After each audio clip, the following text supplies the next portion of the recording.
श्री राधे कृष्णा। मैं सीमा दुबे आप सभी का अपने चैनल पर बहुत बहुत स्वागत करती हूँ। आज हम चर्चा करने जा रहे हैं हिंदू मुस्लिम विवाद तो बहुत रहा, दंगे फसाद भी हुए, धर्मांतरण का भी केस आया, मंदिर तोड़ने का भी केस आया, जाने कैसे अलग अलग टाइप के हिंदू मुस्लिम में विवाद का विषय बना रहा। आज से नहीं, बहुत पहले से बना रहा। लेकिन जो अभी एक दो दिन पहले ये घटना जो एमपी में घटित हुई है वो तो चौंकाने वाली है। यानी कि मुस्लिम मस्जिद का निर्माण एक हिंदू से करवाया जा रहा, थर्माकोल में मॉडल तैयार कराया जा रहा है।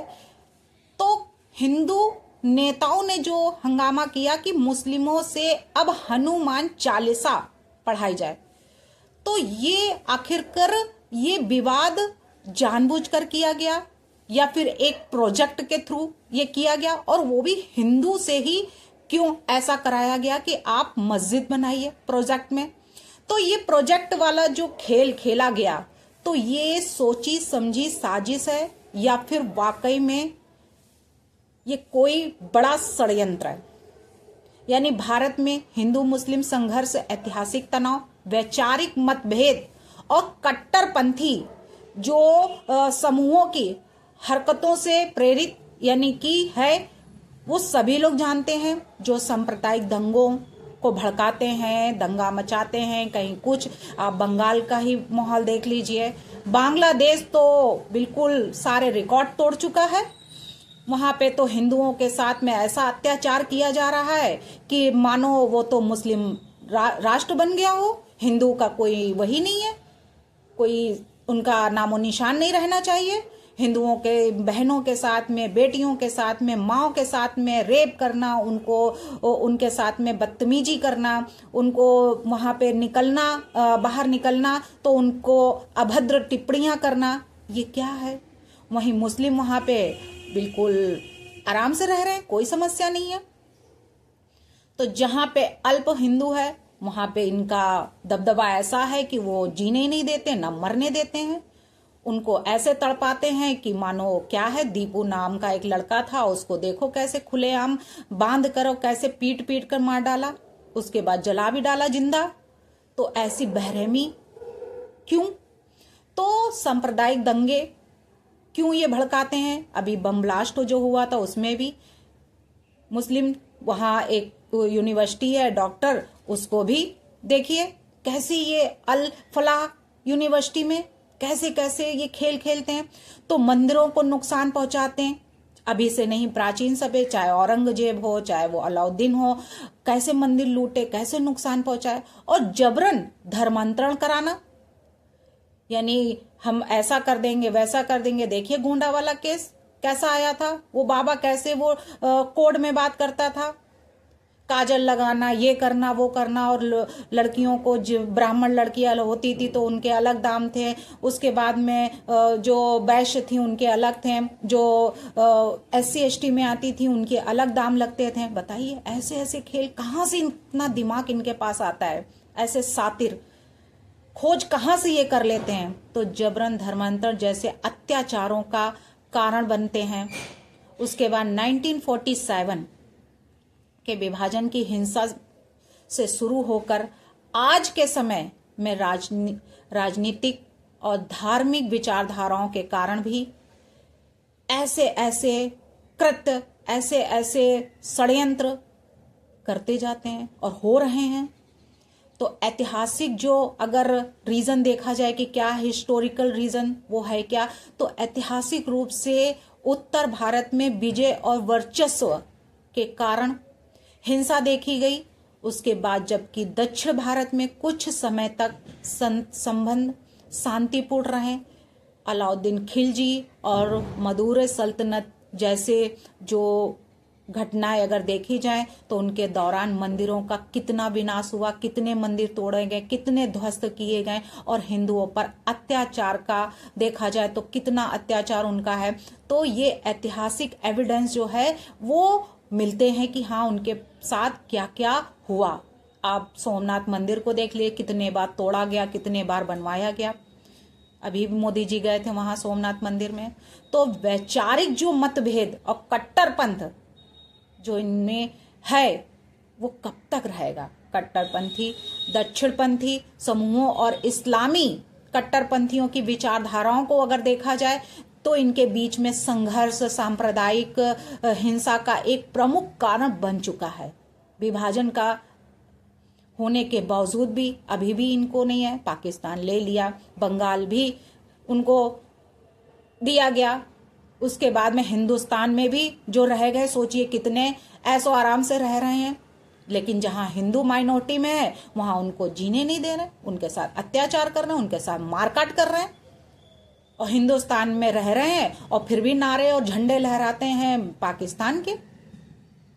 जेएनयू में देख लीजिए कैसे नारे, अभी शाह और मोदी की कब्र खुदेगी ऐसे नारे लग रहे हैं। जिसका खा रहे हैं उसी थाली में छेद कर रहे हैं, जिसका नमक खा रहे हैं उसके साथ नमक हलाली कर रहे हैं। तो ये क्या है इनका। तो 1947 में भारत के विभाजन में ने व्यापक धार्मिक हिंसा को जन्म दिया था, जिससे हिंदू और मुस्लिम समुदाय के बीच अविश्वास की भावना बनी। राजनीतिक और सामाजिक जो कारण थे वो क्या है, कभी कभी सामाजिक तनाव और राजनीतिक एजेंडे के कारण भी घटनाएं होती हैं कि भाई लोग अपना फायदा उठाते, चाहे वो अखिलेश यादव हो चाहे वो केजरीवाल हो। तो इनका है कि हमें तो मुस्लिम वोट बैंक उनका सबसे ज्यादा बनता है, तो वो मुस्लिमों को पदवी देते हैं और मुस्लिमों की तारीफ भी करते हैं। अभी देखिए जब डिम्पल जी बैठी थी वहां पे और उनको ऐसे कि वो ऐसा शब्द यूज किया कि वो निर्वस्त्र बैठी थी, नंगी बैठी थी। बताइए, ये वर्ड यूज करते हुए उस मौलाना को शर्म नहीं आई। और जिसकी पत्नी के लिए ऐसी बात कह रहा हो, पति बगल में बैठा हो, वो पति चुप रह गया। मतलब पत्नी के लिए ऐसे अभद्र वर्ड कोई यूज करे, कोई दूसरा मतलब पर्सन, यानी एक आदमी, एक मर्द, सोचिए तो पति को बर्दाश्त नहीं हो सकता है।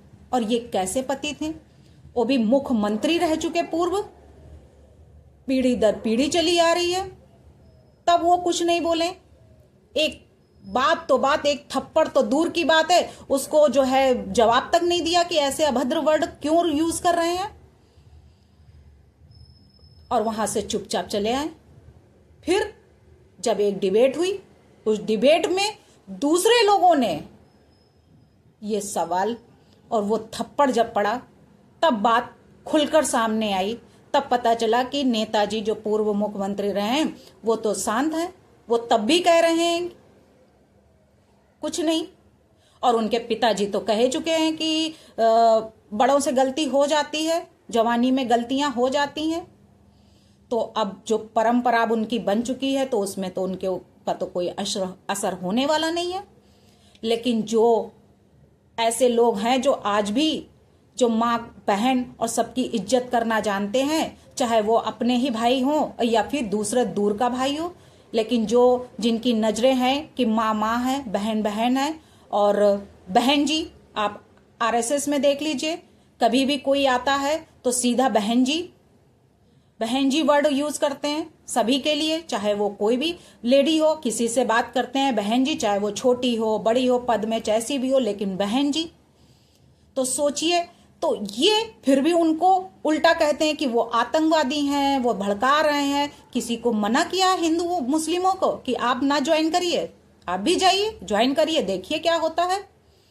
लेकिन कहने की बात अलग और जो करने की बात है वो अलग है। तो यहाँ पे हम जो बात कर रहे थे कि मुस्लिमों की जो सोच है वो किस तरीके से है, ये ध्यान रखना है कि महत्वपूर्ण है कि ऐसे अत्याचारों में शामिल लोग समुदाय के एक विशेष वर्ग का प्रतिनिधित्व करते हैं, ना कि पूरी आबादी का। भारत में धार्मिक हिंसा और दंगे जैसे गुजरात 2002 में जो घटना हुई, दिल्ली 2020 के पीछे जड़ें काफी जटिल हैं। लेकिन आज तो ये ऐसी घटना घटित हो गई कि एक स्कूल में बच्चे से प्रोजेक्ट के नाम पर मस्जिद बनवाई जा रही। भाई जो जिस कास्ट का है आप उसको वो प्रोजेक्ट दीजिए, बनाएंगे। मुस्लिम है तो मुस्लिम को है कि आप मस्जिद बनाइए है, क्या मुस्लिम लड़के से आप मंदिर या भगवान बनवा सकते हैं? आप बनवाइए, हनुमान चालीसा लिखाइए, हनुमान बनवाइए, मंत्र लिखाइए, क्या लिखेंगे वो?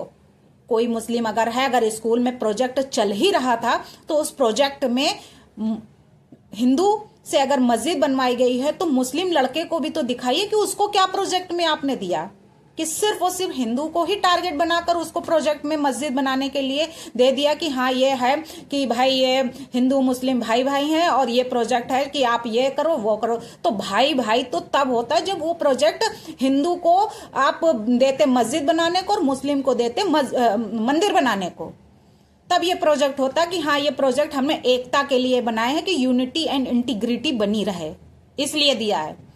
ऐसे नहीं दिया है कि हाँ कि हमने एक को दे दिया और दूसरे को अपनी धार्मिक जो है भावनाएं जो है वो अपने मन से करें कि हाँ हम नहीं बना सकते हैं, लेकिन जो वो है हिंदू है उनकी धर्म को जो है वैसे करें कि हाँ कि नहीं ये मुस्लिम हिंदू है तो मुस्लिम को ये करें, यानी उसको कन्वर्ट करने की कोशिश करें।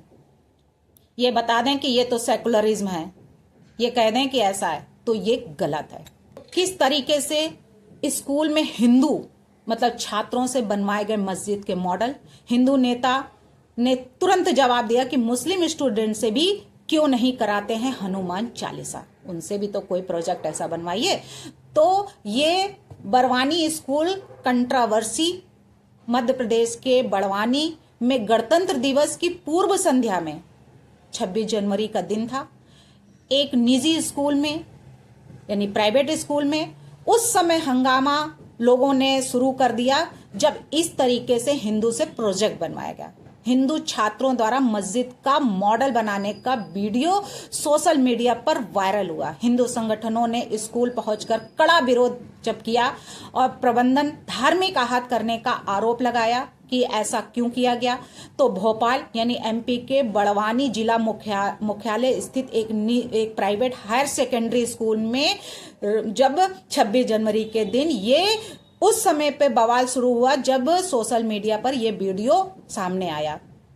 गणतंत्र दिवस के अवसर पर कला प्रदर्शनी के लिए हिंदू छात्रों द्वारा थर्माकोल से मस्जिद का मॉडल तैयार करते हुए दिखाया गया। बाद में प्रिंसिपल ने हालांकि माफी भी मांग ली और मामला शांत भी कराया गया कि नहीं ये एक प्रोजेक्ट था, धार्मिक भावनाएं जो है इससे आहत हुई हैं। हिंदू की तरफ से ये कहा गया कि हिंदू संगठनों में जो है रोष फैला और संगठन के पदाधिकारी स्कूल परिसर जब पहुंचे तो प्रबंधन के खिलाफ कड़ा विरोध जब किया गया तो संगठनों का आरोप है कि कला प्रदर्शनी की आड़ में मुस्लिम और हिंदू एकता का एक तरफा संदेश देने का प्रयास किया गया, जिसमें धार्मिक भावनाएं जो हैं उनको ठेस पहुंची। लेकिन ऐसा क्यों? अगर उनकी हिंदू मुस्लिम एकता का अगर उनको था कि हम इनके दर्शाते हैं तो मुस्लिम को मंदिर बनाने को भी एक मॉडल तैयार करने को उनको बोलना था कि आप भी मॉडल तैयार करिए। वहीं पे हिंदू छात्रों से क्यों आखिरकार बनवाया गया मॉडल? तो हिंदू संगठन के पदाधिकारी जो थे स्कूल प्रबंधन असंवेदनशीलता और आरोप लगाते हुए ये कहा है यदि स्कूल का उद्देश्य हिंदू मुस्लिम एकता का संदेश देना था तो जिस तरह हिंदू छात्रों से मस्जिद बनवाई गई उसी तरीके से मुस्लिम को भगवान राम और भगवान यानी कि हनुमान का स्वरूप या हनुमान चालीसा का पाठ कराया जाना चाहिए था। और ऐसा अगर होता तो ये होता कि हाँ कि इन दोनों का कि एकता का संदेश दिया जा रहा है कि हिंदू मुस्लिम भाई भाई, कोई डिस्क्रिमिनेशन नहीं है, कोई ऐसी कोई बात नहीं है। और ऐसा मॉडल उनको तैयार करने के लिए स्कूल में एकता के लिए बोला गया है कि हाँ ये मॉडल अगर तैयार करते हैं तो ये संदेश जाता है पूरे देश को सभी को कि हाँ कि देखो मुस्लिम होके कैसे ये मंदिर बना रहे हैं, देखो हनुमान चालीसा पढ़ रहे हैं, देखो हनुमान चालीसा का पाठ लिख रहे हैं या हनुमान जी का चित्र बनाया है, तो तब तो समझ में आता। लेकिन सिर्फ हिंदू से ही मस्जिद का मॉडल बनवाना ये तो एकता नहीं है, ये कैसा है कि ये डिस्क्रिमिनेशन है। तो उन्होंने यहां तक भी चेतावनी दी कि भविष्य में ऐसी कोई गतिविधियां अगर दोहराई गई तो बड़े स्तर पर आंदोलन किया जाएगा और पूरी जिम्मेदारी जो होगी वो स्कूल के प्रबंधन की होगी। और विवाद जब बढ़ गया, विवाद थमने का नाम ही नहीं ले रहा था, तब उस मॉडल को थर्माकोल का जो मस्जिद मॉडल बना था उसको तोड़ दिया गया। इस घटना को लेकर कई अभिभावकों ने नाराजगी जताई और इसे बच्चे की भावनाओं के साथ में खिलवाड़ बताया गया। और कुछ अभिभावकों ने स्कूल प्राचार्य के खिलाफ जो थे प्रचार, उनके खिलाफ कार्यवाही की मांग भी की गई कि ऐसा आखिरकार उन्होंने क्यों किया। प्रिंसिपल ने हालांकि बाद में सार्वजनिक रूप से माफी मांगी और कहा कि ठीक है, अब दोबारा ऐसा नहीं होगा। तो हर वर्ष इस तरह इस बार भी जिला स्तरीय गणतंत्र दिवस समारोह में प्रस्तुति के लिए तैयारी चल रही थी। इसी दौरान अनजाने समाज में के कुछ वर्गों की धार्मिक भावनाएं आहत हुई और जिसका उन्हें जो है दिल से खेद है कि हाँ, कि उन्होंने जो किया वो सही नहीं किया और गलत है, और उन्होंने सार्वजनिक रूप से माफी मांगी। जिला प्रशासन को भी ये जानकारी दे दी गई थी, जिसमें कि उन्होंने इस पर भविष्य में स्कूल में कोई भी ऐसी एक्टिविटी या कोई भी ऐसा कोई प्रोग्राम नहीं कराएंगे जिससे किसी भी समुदाय को, यानी कि कोई उनकी धार्मिक भावनाओं को या सामाजिक भावनाओं को कोई ठेस पहुंचे। तो कॉन्स्टिट्यूशन के आर्टिकल जो है उसमें सीधा सीधा डिफाइन किया गया है कि किस तरीके से रिलीजियन को कैसे है कि कोई अगर कहीं शिक्षा दी जाती तो वहाँ पे कोई मंत्र या कोई ऐसा कुछ ना कराया जाए, किसी की भावनाओं को ठेस ना पहुंचाया जाए।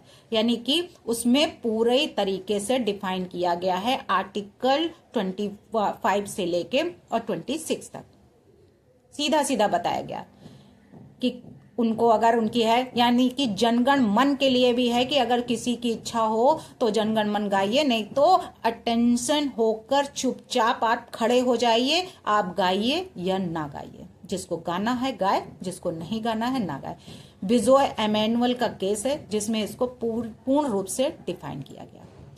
तो ऐसा गलती अब दोबारा ना करें, इसके लिए उनको चेतावनी दी गई है। अगर ऐसा किसी भी प्राइवेट स्कूल में होता है तो आप जरूर बताइए और प्रशासन को बताइए, ताकि ये गलती दोबारा किसी दूसरे के साथ, हिंदू के साथ ना होने पाए। भारत माता की जय। वंदे मातरम। जय श्री राम।